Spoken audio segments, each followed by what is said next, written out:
Et maintenant, pourquoi tardes-tu? Lève-toi, fais-toi baptiser et laver de tes péchés en invoquant son nom.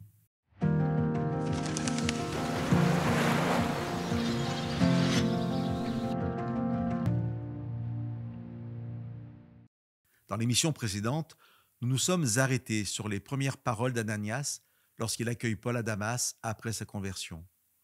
Le Dieu de nos pères t'a destiné à connaître sa volonté, à voir le juste et à entendre sa voix, car tu seras pour lui témoin devant tous de ce que tu as vu et entendu.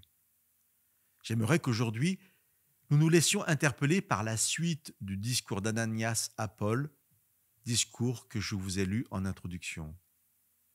Je vous relis le début du verset 16 dans la traduction de la NBS, puis dans les versions français courant et TOB. Et maintenant, pourquoi tardes-tu? Pourquoi donc hésiterais-tu? Et maintenant, pourquoi attendre encore? Pourquoi attendre? Pourquoi hésiter? Pourquoi tarder?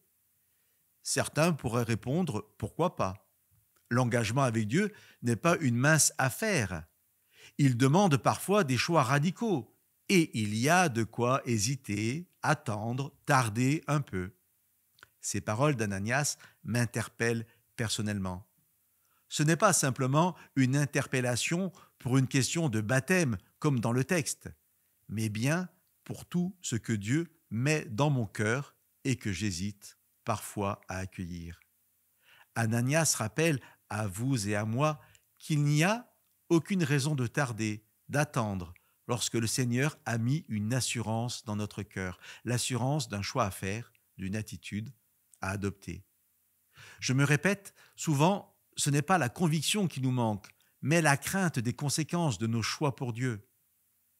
J'aimerais que ce partage soit aussi un encouragement, qu'au lieu d'être craintif face à certains choix pour Dieu que nous savons être engageants pour nos vies, que nous soyons dans l'assurance que si ces choix sont demandés par Dieu, Dieu pourvoira à toutes les conséquences puisque c'est sa volonté qui s'accomplira.